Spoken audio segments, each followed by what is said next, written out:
to whip around in. Except for the streets of Metro Detroit, man. Yeah, exactly. Yeah. What's up? Not much, man. How Thanks are for you? coming. How you doing?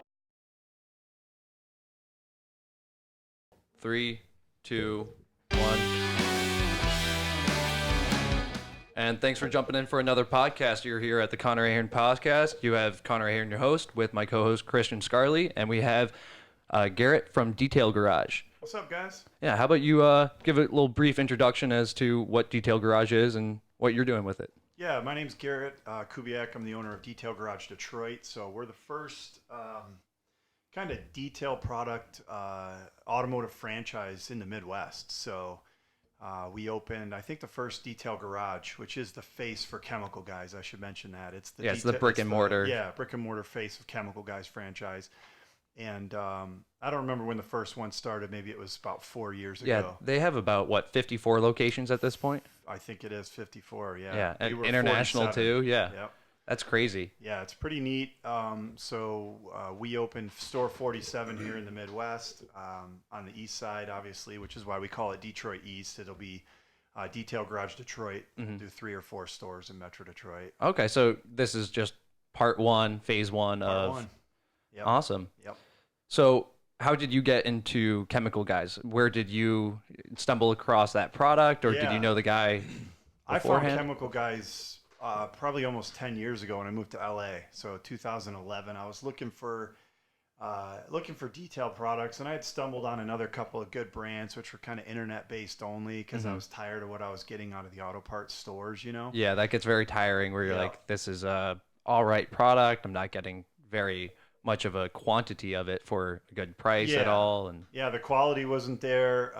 And you're relying on a shelf to tell you how to detail products. And obviously, I'm not, in my 20s anymore. So like where I started detailing, like, you didn't have the internet, telling you what was the best product. So you had these brands that seeded into you, and you'd always been a part of it. Mother's, McGuire's, Turtle Wax, absolutely, New Finish, all those brands. And that's what it was, right? That's what you had. So I discovered Chemical Guys by being in LA locally to the brand. And then it just happened to be about 4 years ago, my wife and I bought a place that was literally 2 miles down the street from Detail Garage Los Angeles. Okay. And so we bought the Camaro, and the Camaro became a big thing as we built that car and turned that into a project. And I would constantly be invited to Detail Garage LA because they loved having the car there, as much as we like, having yours at our shop. So, the MC Joey there, Joey Boost, he's a really cool dude. Always treated us like family. And one day my wife and I were talking about moving back to Metro Detroit, and we had just casually mentioned it. And he brought up, hey bro, we're franchising. And I was like, what are you talking about? And so, he introduced me to Paul, the owner of Chemical Guys, one of the owner of Chemical Guys. And, it's a big change. Like, you coming from different backgrounds. When you start your own business and I was a commercial banker, private banker for many years, and then worked for a startup company down in Orange County. My bank was right off of Wilshire in Beverly Hills. So like Rodeo Drive is a stone's throw away from where we were. Pretty nice area. It was pretty wild. Yeah. Like, so when you're used to, that kind of an industry, and you go to, an entrepreneurship and you start your own business, it's a huge risk, So absolutely. You're giving up a really consistent salary and scheduled income versus scheduled income, retirement plans, all that stuff. But it all melted away the minute I met Paul, the owner, and seeing a guy in the swing of, 200 cars outside of a Rides and Coffee event, and, come here, Garrett, and come inside, and walks me through the entire facility. Detail Garage Los Angeles is a massive warehouse, probably 30,000 square feet. Wow. It just takes time out of what he does and he loves. And he goes to every one of those Rides and Coffee events. He doesn't have to. He runs a tremendous company. His time is incredible. He's a speaker. And so for him to take me by the hand through that place showed me that, like, the passion for that brand was so deep, absolutely, that I was important to him, with even, just an inkling of wanting to maybe be a part of it He didn't know my financial background. He didn't know if I was capable of doing that. Exactly. And that spoke volumes. And Well, I would say that's something that you guys even bring to your shop quite effectively. The first time I stepped in, I was guided through everything. I mean, I understand detailing products to a decent level. However, the explanation that you guys are able to give on each and every product and each step of the way is phenomenal. Yeah. It's a very friendly, inviting location, and I assume that's something that you kind of saw at that first location, that larger location, and brought right to your shop, you know, with without much, hesitation. Yeah, it's a passion, right? It's a passion for the brand, and it's a passion for what we do. And nobody's car is more important than anybody else's. You have the heavy hitters that obviously bring a lot of attention, but The automotive community is, it's one community. It's one community, and if you're driving around in a base Honda Civic, and that's what you can afford, and you're a young guy and you want to make that thing shine, you're as important to me as somebody with a Lamborghini, right? Because it's the passion that we all share, and Exactly. It's the great equalizer. You don't have to be rich to take care of something, right? Yeah. And to be passionate about what you do, and to want to build it and learn and share those victories with others, and that's what we embody at the store. And that's how I've always led my career, whether it was financial services or whether it was silicone wedding rings with my other company that I worked for a lot of years. And so the passion is there.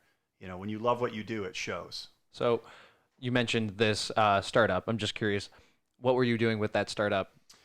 Other kind of more financial background in that? Yeah. So okay. When I was a commercial banker, I was introduced to a couple of really great guys that were young in entrepreneurship themselves and were starting a new company. And I met them as their banker. And so they liked me enough that they said, hey, listen, we don't know what we're doing in this field, and you might know more than that, and let's grow together. And so I took a leap of faith and left banking to go be a director of finance for a company there. And fortunately and unfortunately, the company grew so fast that I was quickly out of my realm with that. So moved around to a couple of different spots in that firm, managed Amazon channel for a little while, and just tried to hang on as much as we could in a growing environment. I mean, that's a lot of competition in that marketplace. Oh, tremendous competition, but they were the industry leader and created the idea. And so it's just a lot of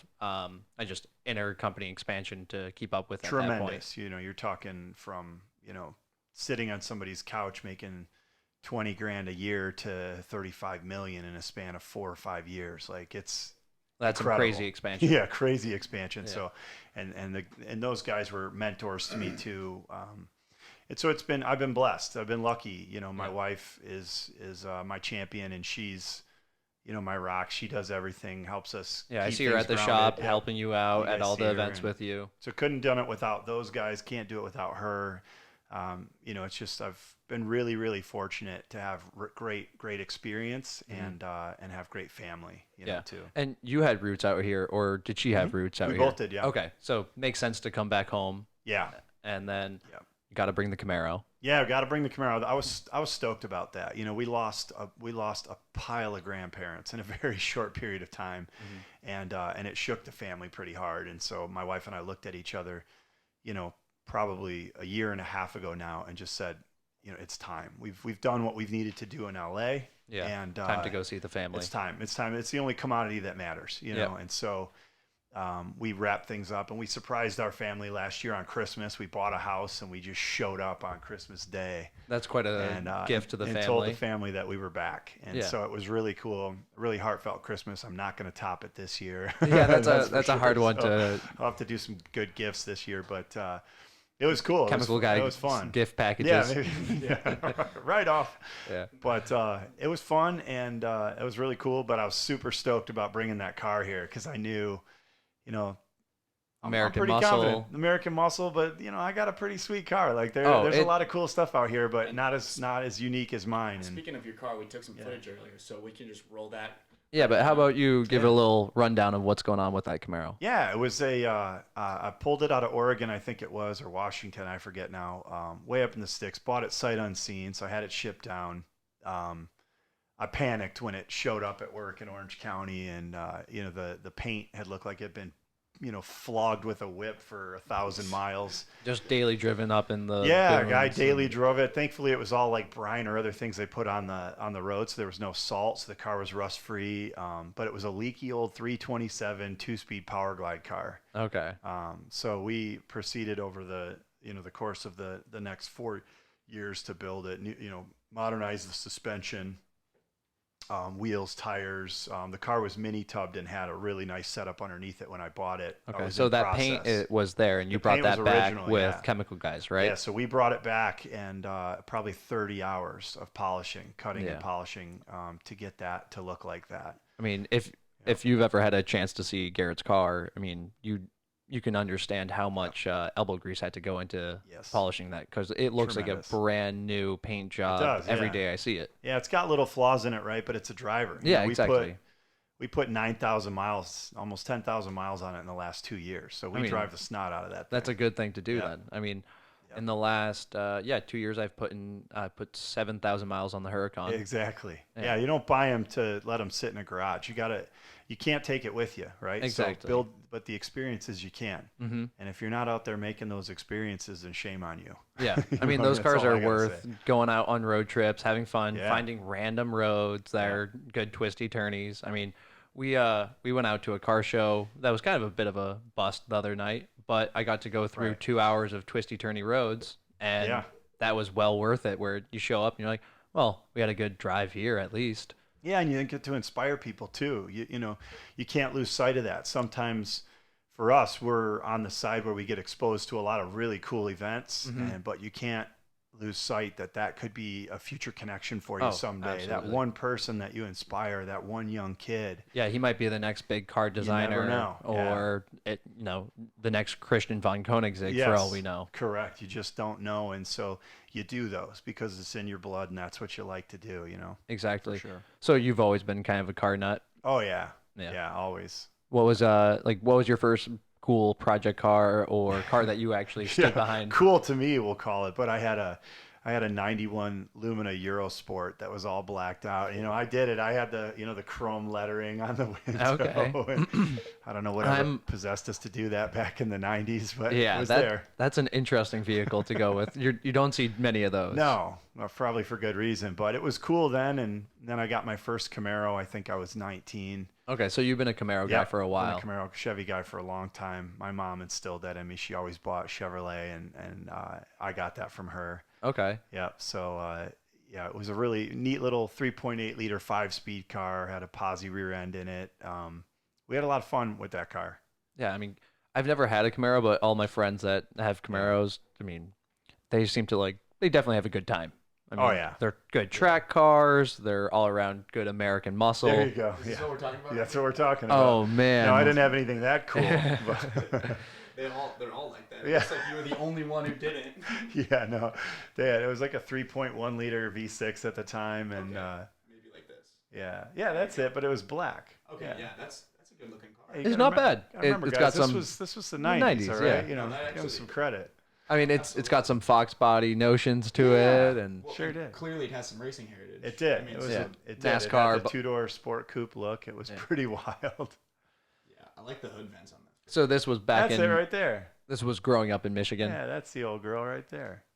I didn't have the vented hood, but yeah, Metro Detroit, man. I was, awesome. Yep, I grew up in Novi and then moved to Milford for high school. Okay. Yep. How did it fare on the Michigan roads? Did it last? Yeah, actually, I think that car, I sold it to a buddy, he had it a bit, and then he sold it to his brother, and I think, if I'm not mistaken, they pulled 200,000 to 300,000 miles out of that car. Wow. Yeah. That's phenomenal. Yeah, but my mom always taught me, take care of it, and it'll take care of you. Right. She was religious on her oil changes and maintenance, and she would sacrifice her own, she didn't make a lot of money, Mm-hmm. My brother and I were twins growing up in Metro Detroit, and we grew up in a trailer park in Novi, and Mom did what she could do, and her cars came first. So before her having clothes, or nice things, yeah, the car. The car is the lifeblood. Yeah, it's the center of the family, getting around 100%. and providing for your kids, getting them food, everything like that. Absolutely. So I guess let's dive back into Chemical Guys a bit. Yeah. What's kind of the product range that someone's going to see when they walk into Detail Garage? Oh man, so it's 2,000 square feet of detail products you've been in. Yeah. I mean, there is anything you can imagine, from window cleaner to Pro Series level polishers. Anything undercoatings. 3 different types of brake dust cleaner, wheel coatings, ceramic coatings, waxes, glazes, sealants, hybrid products. It's incredible. All the equipment you need to do the job. Yeah, I mean, I even see that you have like motorcycle leather cleaning stuff, boat cleaning products. I mean, it seems like you have a product for every toy that the automotive enthusiast would have. Yeah, especially in Michigan. You got guys with RVs with gel coats. The boat products work really well for those because gel coat's traditionally really hard compared to a clear coat. We got great soap called Tough Mudder for all the off-road vehicles and stuff like that. Bug and Tar for you track enthusiasts that are just murdering the quarter panels day in and day out on the racetrack. Lots of really cool stuff. And then our swag. We've got really cool gear you too. have really awesome graphic designs going on.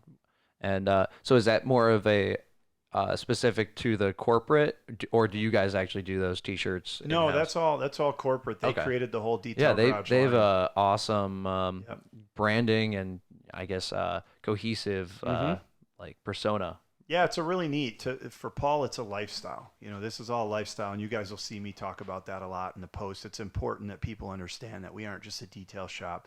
We teach classes, exactly. A to Z basics, polishing courses, and then it's all about the rides and coffee events. Man, they're a fun time. They're fun time. You learn some things. You get to meet some cool people. You get to check out the store. Usually get some kind of discounts. So many different kinds of cars too. Yeah. I mean, it's not just like a Mopar show. You're right. You'll certainly see a lot of Mustangs, a lot of Camaros, a lot of Challengers, stuff like that. Chargers, but you'll still see the occasional exotic. Yeah. I mean, there was my Huracan. There was a 458 there, or was that a 488? 488, the new one. Yeah, the new one. Toyota Supra. We had a Skyline. Exactly. Yeah, lots of that GTST is a lot of fun. That's awesome, right? 720 or was that a 650? I don't remember. I think it's 650 or something like that. Yeah. I'm horrible with McLaren recognition. Yeah, I have no idea. Jimmy, if you're watching, we don't know what the hell you drive. Yeah, beautiful color combo, beautiful spec, but not. I can't put up with those electronic issues. That's strange, but So are you going to be ground and pound? Yeah. So you're old school muscle through and through. Yeah. Not going to jump onto a random supercar. Oh, someday. Yeah, someday. But we've got to build the stores too. Yeah. I want a Rolex level, like, there was an R8 came in the other day that was done beautifully. You guys saw it on our Facebook and Instagram, and oh man, did that light a fire under me for that. Yeah, I mean, the R8 is such a practical platform that's also mature enough to not feel like a little too overstated. Right, like when you see it on the road, it's still like everybody. You're like, it's an Audi. Ooh, yeah, I mean, it's still. Oh, it's incredible. It turns heads. Yeah, but it's unbelievable. But it's not like a fins and fire like a Lamborghini. What I mean, it's so. I mean, you essentially get a Huracan with more class. Right. Yeah, for sure. Yeah. For sure. Yeah, I mean, and that's coming from a Huracan owner, where it's like, all right, I understand. Safe to say that, it's a little silly, but I like the flamboyant, pops and all that. I'm right there with you, buddy. When you look at my car, as a Camaro, like there's a lot of diehards. A gentleman came in the other day and is like, "Oh man, I don't dig the rubber band tires," and I was like, "Well, you've never survived Latigo Canyon in Los Angeles on a set of 60 series sidewalls." Yeah, right. Like it's not happening. So. They're on there for a reason. That car can handle. That car will take a corner like a Porsche. So. It's all about what you want to build and what that dream is, and I like them to be loud and obnoxious looking. So how's the switch car culture wise been going from the West Coast to here in Michigan? Because I mean, you had canyons to go carve, and now we got a lot of straight lines and grid networks. You're saying there's a lot more builds more similar to yours in California, but there's Pro Tour builds are all over. Yeah. I mean, and you see it like when you get big events like Gratiot or Woodward, you see them come out of the woodwork a little bit, but there's not a lot, and because you'd probably see more pro street builds out here. And somebody said that to me the other day, and I said, yeah, you know what, you're probably right about that. But just because there's no real place to take them. Yeah, there's more incentive to get good at drag racing Yes, out here. 100%. So the culture, I mean, I grew up in the culture. The cool thing that Metro Detroit has over as a motor city that you don't get in SoCal is cruising. Mm-hmm. So the cruising is incredible. Like we don't, in LA, we didn't have Gratiot. There's not Telegraph. There's not Woodward. It doesn't exist. So exactly. They killed that 20 years ago. Who knows why? But there's some really great car shows. Probably the traffic. Yeah, it could be the traffic. You couldn't drive like on the street in a. I mean, you have to have a car that. I mean, if you have a car that's too tuned, I mean, it doesn't have the right heat. Just I guess it's not that hot in California. I mean, some areas are brutal, like the Valley. There's a lot of really cool you could cars get caught in in some areas where you're like, my car's gonna overheat. Standstill traffic, and then all of a sudden you could be. 100%. Like if you live in the South Bay, like we lived in the South Bay, and it was really cool because your warm days were 85, 88. Oh, that's perfect. It was perfect, with no humidity, but. You go east to a show and it's easily 100, 102, and you're riding behind a big block with no AC. Yeah, gets a little uncomfortable after a while, So that's probably why cruising doesn't exist like it does out here. But so it's nice. You get to pick that up. Exactly. All year round. You do have the canyon roads here. You can find a few cornfield roads to cut through, and there's just not many that are protected that aren't residential or something. I mean, there's good curvy roads here and there, but then there's just houses everywhere. Exactly. Yeah, you can get out there, and that's the sad part. To really enjoy them, you've got to go for quite a bit of drive. Yeah, you gotta unfortunately risk a run-in with Leo every now and then. Yeah. But to really stomp on it, but I mean, like up by Ubley, Michigan, there's some great country roads to drive through, but it's cornfield on either side. So as soon as it gets a little dark out, you're like, I gotta be careful here. Yeah, there's a deer small everywhere. window, especially as you get towards the fall and they start plowing the fields. It's just you can't mess around with that anymore. Oh, exactly. They'll see you from a mile away, For sure. 3 miles away, and you're like, wasn't me. Yeah, exactly. One thing that always bugs me is just thinking about a deer. Is that like a deer's eye glowing, or is that somebody's mailbox? I had a deer jump out in front of me on my way back from Bloomfield Hills last 2 nights ago. Oh yeah, it was crazy. I saw it on the right side of the road, jumped to the far left, saw a car coming, jumped towards my lane, saw my car, and then jumped to left. Meanwhile, this was all happening while I'm driving towards it at a decent rate, right. And I'm like. It all depends. So It's up to brace you. for It's up to impact. you. Yeah, it's like It's all up right. to the deer. Exactly, deer, please move. It's funny too because I saw in high school there was a lot of deers over in the area where I lived. There's a lot of deer. Yeah, plural deers. Yeah, no. plural deers. But one time I saw a fawn. It was with its mom. Mom crossed the road and then it stopped. Looked both ways, went a little further, looked both ways again, and then crossed. And I'm like, you just passed preschool. Yeah. Like, good for you. Mom did a good job, right? Yeah. Later that same year, there was one that ran, like we passed it in the school bus. It ran alongside, caught up, and then jumped in front of it.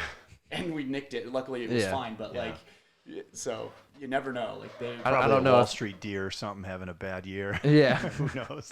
I don't think that will buff out with Chemical Guys products. I don't believe so. Yeah. No. Right. Yeah.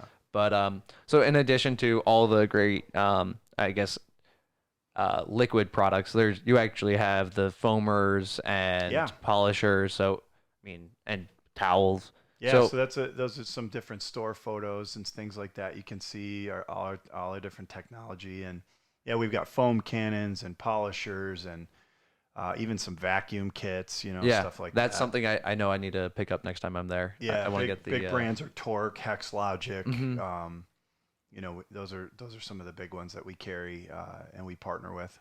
Yeah. So as far as the classes, what could someone come in and learn?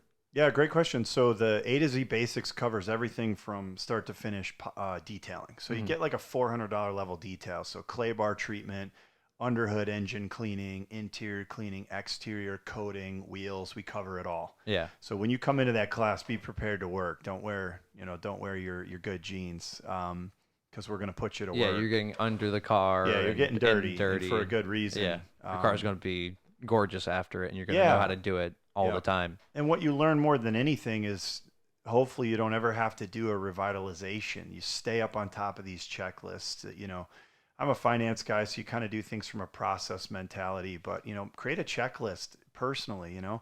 This is what I do weekly. This is what's done monthly. This is 100%. what's done quarterly, and stay on that. You know, these are huge investments that we do.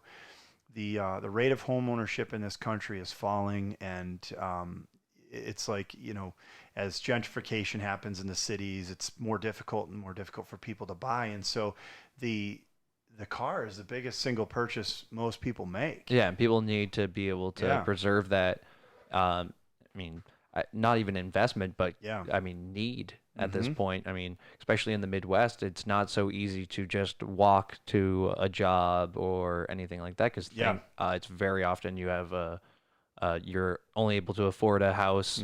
I mean, half hour, 40 minutes away. Easily. Driving. Correct. Yeah. And then you have to somehow get there every day, and if your car breaks down or just starts rusting out on you because you didn't take care of the salt.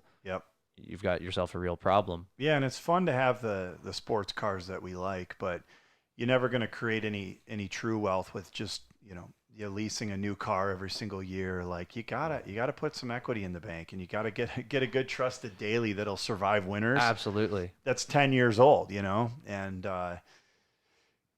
you got to make those last. And so that's where products like this, aside from making cars look incredible, you know, we help keep them on the road. You know, on top of maintenance, people don't realize how much of the physical body of a car can kill a car's potential to put money back in your pocket long before it mechanically breaks. Oh, absolutely. I mean, if you go for a trade-in and you have oxidization all over your car and you simply just could have detailed that away, put a day of effort into it, and your car would look $5,000 to $10,000 better on trade-in value. Yeah, for sure. Makes a big difference. Especially if you have a tire kicker coming along to do a person-to-person sale. Yeah. You need your car looking gorgeous to cash out. Well, we've all got that buddy that's like, oh, my car is broken again, or things like that. And, you know. I don't know what that's like. Subaru life over there. That's me. Yeah, he had a hole this big in his transmission. To it, though, you know, if you meticulously go over that car and you detail it, you know what's going on with that thing. You can see, you spot things. You start to ask questions about things, and especially under hood, people don't. You know, they'll shut the hood and they're like 4 years later, wow. Yeah, like, oh, I got a lot of leaves and fire hazard in here. Yeah, like, oh, you wonder why your turn signal doesn't work. There's a raccoon living in there. Yeah, exactly. I had no idea. I've heard so many stories of just mice or raccoons burrowing in and like chewing through stuff, and 100%. I mean, especially air boxes. I guess that's a commonplace.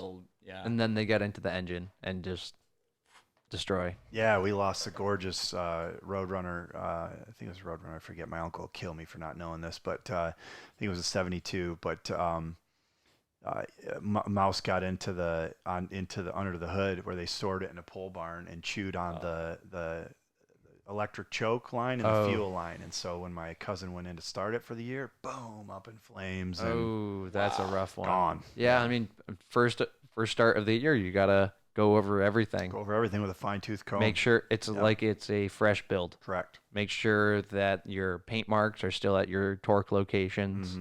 And you know, bring a fire extinguisher. Yeah, 100%. Yeah, I mean, with all of my builds, I start them like it's been sitting for 3 years, even if it's been sitting for 6 months. Yeah. I fresh oil change, make sure the fluids haven't been dripping, and if they've been dripping, top off accordingly. And 100%. But as far as the franchise goes, how was it starting your first location? Because you came to Michigan, bought the house. Yep. Did you have a storefront in mind, or no? We had to in do mind the yet? whole. Yeah, we had to do the whole shopping experience, and I knew it needed to be on the east side. When I grew up, to me, the heart of the automotive community was always the east side.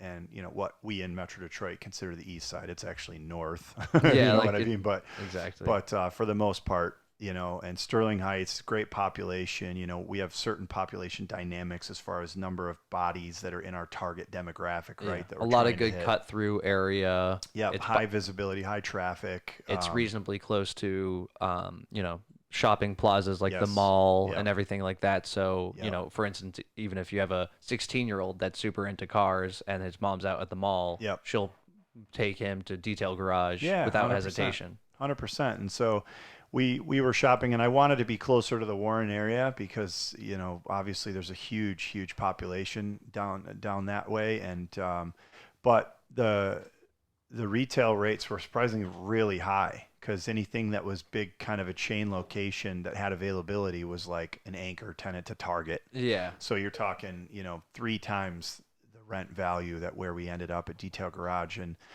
and really what sold us on this one was the landlord. He's great. He started willingness to work with you on the events and 100%. He's really supportive of it, and he bought his first building with money he made detailing as a kid. So I get it. He's a really cool guy. Soft spot for it. Yeah, he's got a little soft spot. He hasn't showed up yet for a class, but I'm going to put him through it one of these times and see if he still got it. But I bought my first nice camera with my detailing company when I was like 14. Yeah, and there you go. Then I got into videography and got into design from there. But getting into the business from detailing, definitely. Yeah. I understand where that guy came from. For sure. Yeah. So he was stoked about us breathing new life into the plaza, and so we ended up a little farther north than I wanted to initially, but I think it's the right fit, and the customers have been great. Everybody tells us, man, we're so glad you're here, and Detroit needed this, and so it makes you feel really welcome. Yeah, and as far as coming from like a St. Clair Shores, Grosse Pointe resident, it's a nice drive going up there because you can just take it up to the Metro Parkway, drive up Metro Parkway, and it's smooth sailing. Yeah, I'll have to figure it out that way because the way I took here was not. Not so good. Yeah, no, I'll show you the route on the way back. Okay. It's actually a pretty nice drive. Good. You can go along the water and everything like that. I'm all about that. Yeah. Yeah.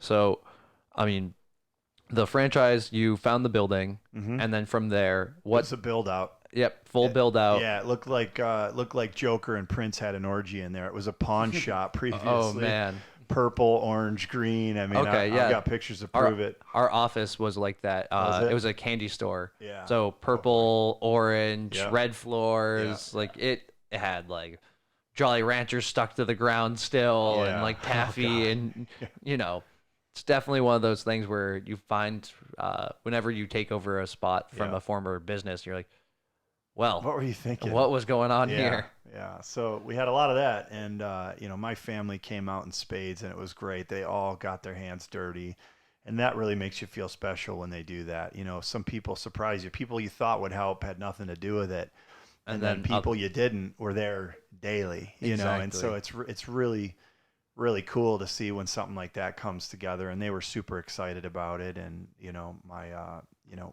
my wife participates a lot in it.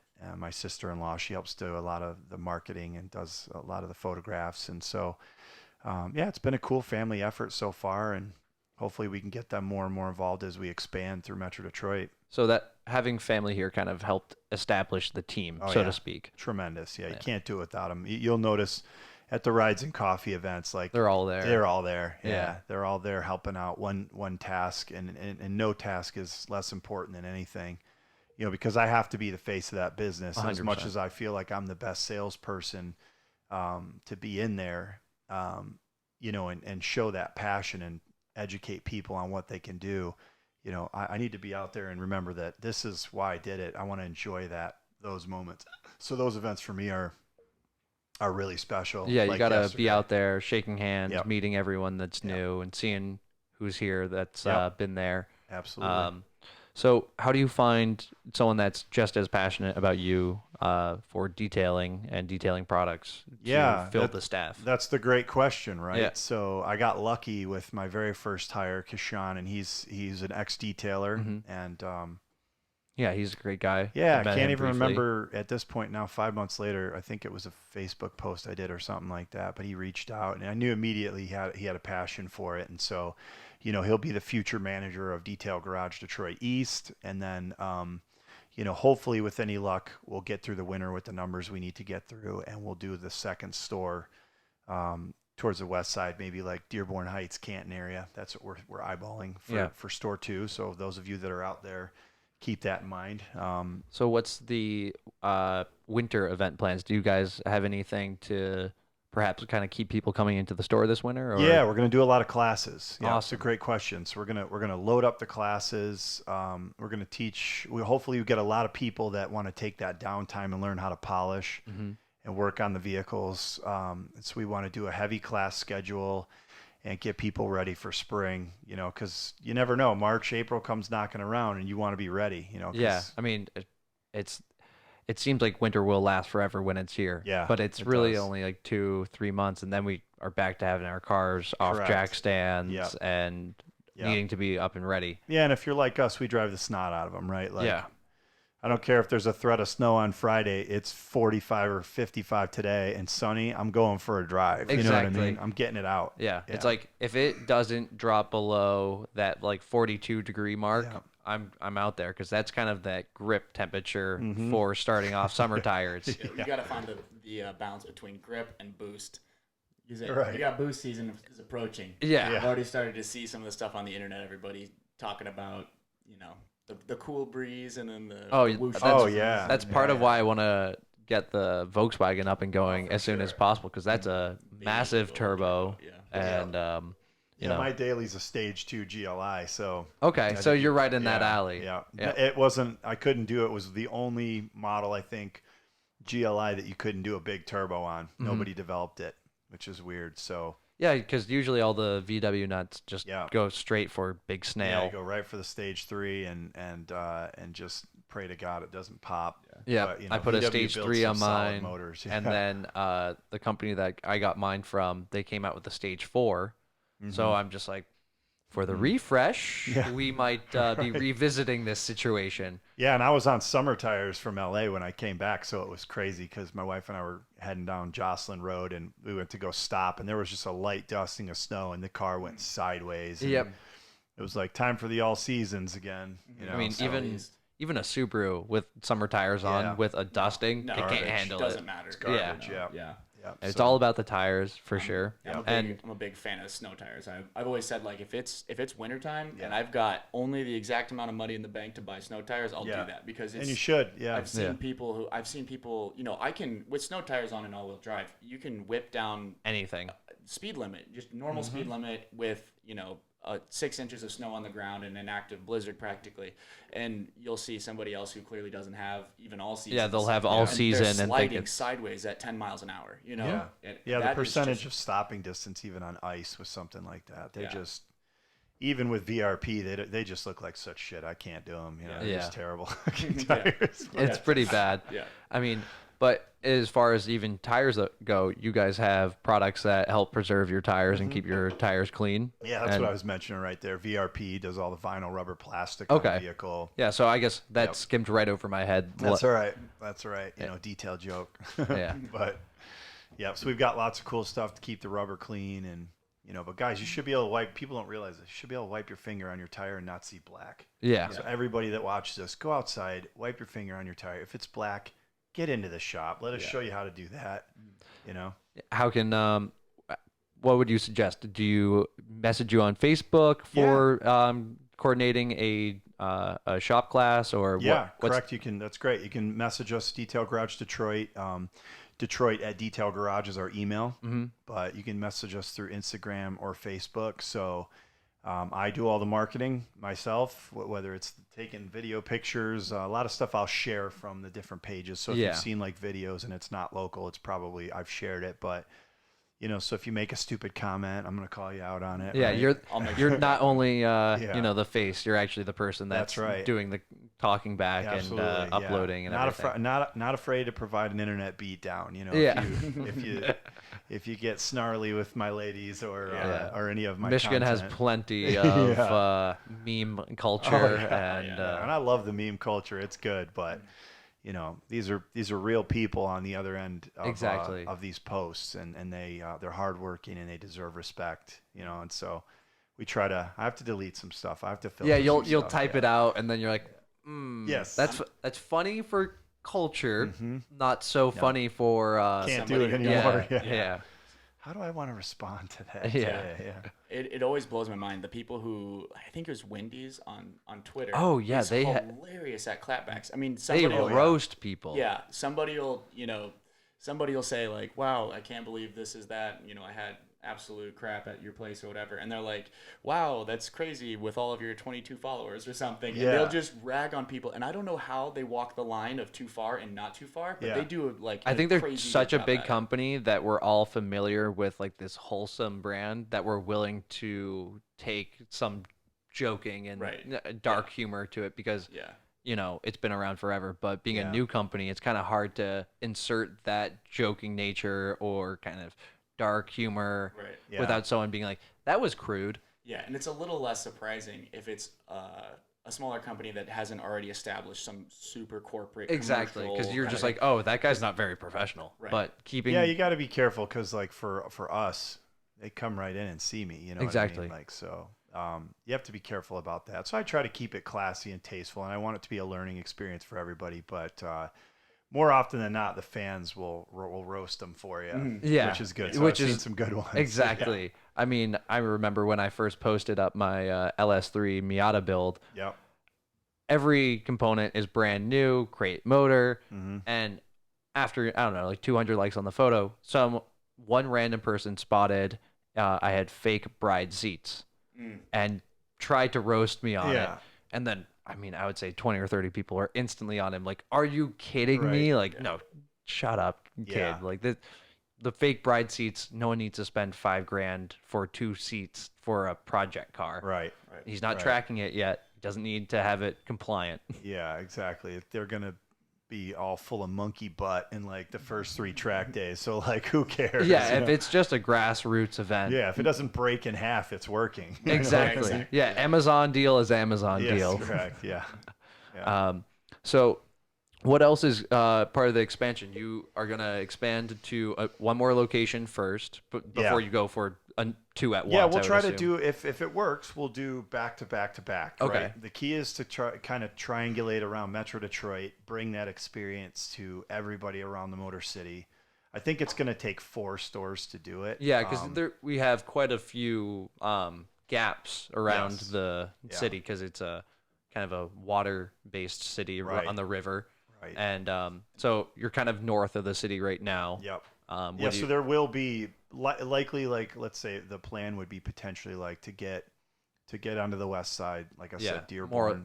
Dearborn, Monroe. Yep, exactly. Then maybe we centralize something in Southfield, borders Novi, Farmington Hills. There's a tremendous population there. Absolutely. And then if everything keeps going to plan, then I think the next one would be back over this way. Yeah, more towards on the like true east side. Yeah, like more towards like Grosse Pointe Shores, something in that. Yeah, I think it would do really well at Grosse Pointe. Yeah, major population. Oh, yeah, absolutely. I mean, not to suggest anything too heavily, but yeah, if you tapped into the Roseville, Grosse Pointe community, I mean, this whole sub area of all the points, and I would say Roseville include that to it. But there's so many car enthusiasts here. Tremendous, yeah. I mean, we love blue collar people. Blue collar folks are what our business is aimed after. Yeah. Guys that do it themselves, that work hard. They don't have time for BS. They want something that works. It's not bad to get the 9-car garage guy, though. No, because there's a few of those hidden in Grosse Pointe. They're fun, yeah. I found out my neighbor has one, and I was like, all this time, they're I had fun. no idea. Yeah. Subterranean garage. I will say, too, like when I go even try to find a self-wash, and I live right downtown, so I live, right next to the GM building, and from right there, I have to drive at least 15 to 20 minutes to get to at least a place that can at least take my car, because my car's a little low, so you can't go on a lot of the, a lot of those. And then there's no self sprays nearby. There's no detailing spots. So to have something somewhere, closer to downtown. To have a place that you can buy products to actually stay on top of it would keep you on top you. Yeah, but even in the winter, you're going to need those guys, right? And so we had a couple in right back when we opened, and they have I wish I could give them a shout out. I forget the name of the shop, but they were buying some product. I haven't seen them a lot since. So, it's hard because, a lot of these places want to go with the cheapest, most concentrated stuff to protect their margins, and we get that. But all they're doing is stripping coatings off it. When you guys spend the time and money to do it, you hear me preach about it at the store all the time. You want that pH balanced soap. And I told these guys, I said, look, I am going to light a fire under detail in Metro Detroit over the next 5 years. Somebody's going to get on board with that. and create the go-to place for winter hot rodding. You know what I mean? So, hey, look, we've got pH balanced soaps. We sell Chemical Guys products. I'm going to put it on my sign, and people are going to drive to that 100%. place. I mean, just to be a part of that, you know? Ever since you explained to me how all your products are pH balanced, and especially when it says it right on the bottle. Right. You know if it's not, right? Yeah, you're not worried about your clear protective wrap getting discolored by acidity, your paint getting screwed up. Especially your ceramic, Yeah, especially if you have an older car and you're worried about kind of original paint job. You don't want to be putting something with a very acidic pH balance onto a paint like that.